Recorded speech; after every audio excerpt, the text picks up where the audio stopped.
இல்ல அப்படி இந்த விஷயங்கள் எல்லாம் பார்க்கும்போது தான் ஏன் ராகுல் காந்தி அவர்கள் பிரச்சாரத்துக்கு வரவே இல்லை. நீங்க மோடி, அமித்ஷா எல்லாம் எடுத்தீங்கன்னா தொடர்ந்து ஒரு 10 தடவைக்கு மேல வந்துகிட்டே இருக்காங்க. 6 மாசமா வந்துகிட்டு இருக்காங்க. 1 இயரா கூட சொல்லலாம். தொடர்ந்து வந்துகிட்டே இருக்காங்க. ஏதோ ஒரு திட்டமா இருக்கட்டும், இல்ல அவங்க கட்சி மீட்டிங்கா இருக்கட்டும், கூட்டணி விவகாரங்களா இருக்கட்டும், இது எல்லாமே தொடர்ந்து வந்துட்டே இருக்காங்க. ஏன் ராகுல் காந்தி அவர்கள் வரவே இல்லை? திரு மோடி, திரு அமித்ஷா அவர்களுக்கு ஒரு திட்டம் வச்சிருந்தாங்க. தேர்தல் நேரத்தில் நம்முடைய தமிழ்நாடு மேற்குவங்கம் நடக்கும்போது ஒரு சட்டத்தை, ஒரு தவறான சட்டத்தை பாஸ் பண்ணணும்னு அவங்க நினைச்சாங்க. அந்த நேரத்தினால முந்தி வந்துட்டு போயிட்டாங்க. எங்க தலைவர் ராகுல் காந்தி இந்த வாரம் வர்றாரு, அவசியம் வர்றாரு. அதனால அந்த அந்த கவலை நமக்கு வேண்டியில்லை. தேதி வர்றதா ஏற்கனவே ஏன் வரலைங்க சொன்னாங்க, அப்புறம் வரலன்னு ஏன் வரலைங்கிறது நான் இப்ப சொல்றேன். கேரளாவுல கூட்டணி வேற, தமிழ்நாடு கூட்டணி வேற. அப்ப கேரளா கூட்டணி அந்த தேர்தல் நடக்கும்போது முன்கூட்டி வர முடியல. இப்ப வருவாங்க, நிச்சயமா வருவாங்க. இல்ல இதுவுமே கட்டாயப்படுத்தி தான் கூப்பிட்டு வராங்க. இதெல்லாம் பெரிய நியூஸ் செய்தியாளர் ஒரு ஆள் போய் பேசி, தலைமை செய்தியாளர் ஒரு ஆள் போய் பேசி தான் அவங்க வேற வழி இல்லாம கட்டாயப்படுத்தி கூப்பிட்டு வராங்க. அந்த தலைமை செய்தியாளர் பேச கையில உங்ககிட்ட இருக்கா வீடியோ? அவர் சொன்ன வீடியோ இருக்கா? இதெல்லாம் வதந்திகள். தந்திகளுக்கு பதில் சொல்லலாம், வதந்திக்கு பதில் சொல்ல முடியாது. ஆமா இல்ல, ஏன்னா நீங்க நம்ம இங்க கட்சியை நிறைய வளர்க்க வேண்டியது இருக்கு. ஏன்னா அதெல்லாம் ராகுல் காந்தி நிறைய பேசிட்டு இருந்திருக்காப்ல. தமிழ்நாடு பத்தி பாராளுமன்றத்துல எல்லாம் மிகப்பெரிய அளவில் பேசியிருக்காங்க. ஏன்னா தமிழ்நாடு மக்கள் ஒரு ஒரு ஒரு வித்தியாசமான மைண்ட் செட்ல இருப்பாங்க. நீ அங்க ஒரு தொகுதியை ஜெயிச்சு பாருன்னு சவால் விடுற அளவுக்கு பிஜேபிக்கு சவால் எல்லாம் விட்டுருக்காங்க. ஸோ அப்படி ஒரு பாசமா இருக்கிற ஒரு தமிழ்நாட்டின் மீது ஒரு மிகுந்த அக்கறையோடு இருக்கிற அவர்கள் தொடர்ந்து இன்னும் எலெக்ஷன்ல செயல்பட்டு இருக்கலாம். இந்த அவருக்கு விஜய் கூட போறதுக்கான ஒரு விருப்பம் இருந்ததா? மீண்டும் பழைய கதைக்கே வர்றீங்க. அதை நான் தெளிவா சொல்லிட்டேன். ரெண்டாவது, திரு ராகுல் காந்தி கட்சியை வளர்க்கிற ஆர்வம் உள்ளவர் தான். அவருக்கு தெரியும், அவர் வெறும் ஒரு மாநிலத்துடைய தலைவர் இல்லை. பல மாநிலங்களுக்கு அவர் தேர்தலுக்கு போகணும். இன்னைக்கு அகில இந்திய பிரச்சனை மிக முக்கியமான பிரச்சனை.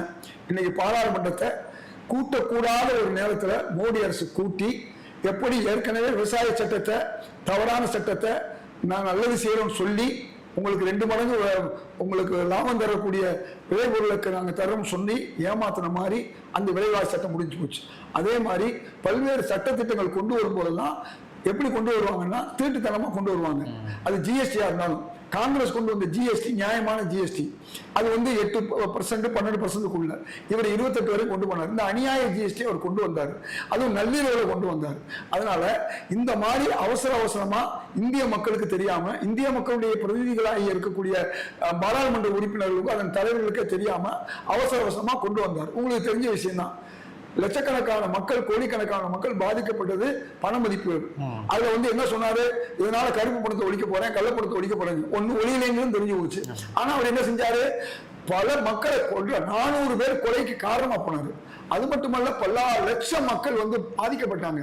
இப்படி எல்லாம் அவசரமா சட்டம் கொண்டு இந்திய மக்களை கவலையில ஆழ்த்துற மாதிரி இப்ப இந்த சட்டத்தை கொண்டு வந்திருக்காரு. இப்ப பாராளுமன்றத்தில் இருந்து திரு ராகுல் காந்தி வேலை செய்ய வேண்டிய நிலைமை. அதனால அவர் வர்றாரு, நிச்சயமா வரக்கூடிய சனிக்கிழமை கூட வர்றாரு. அதை பத்தி நம்ம கவலைப்பட வேண்டியதில்லை. அவர் வரலைனாலும் அவருடைய சகோதரராக இருக்கக்கூடிய திராவிட முன்னேற்ற கழக தலைவர் மாண்புமிகு முதல்வர் அவர்கள் இன்றைக்கு தமிழ்நாடு முழுக்கும் அருமையான பயணம் பண்ணிக்கிட்டு இருக்காரு. உங்களுக்கு நன்றாக தெரியும்.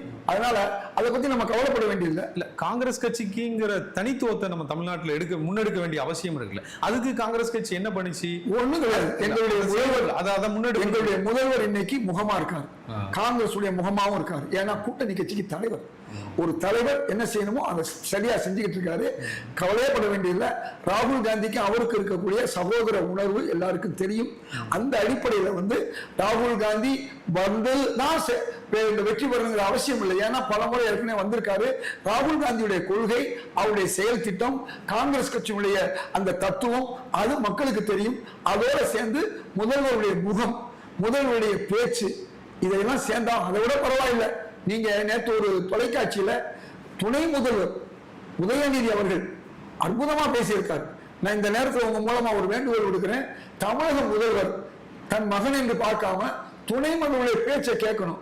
கலைஞருடைய அந்த நகைச்சுவை உணர்வு, பேரறிஞர் அண்ணா எப்படி பதில் கொடுப்பாரோ அந்த மாதிரி பதில், அதே மாதிரி எப்படி நம்முடைய முதல்வர் ஸ்டாலின் அவர்கள் சமயோசிதமா நிதானமா நடக்கிறாரோ, இந்த 3 கலவையாக நான் நேற்று பார்த்தேன்.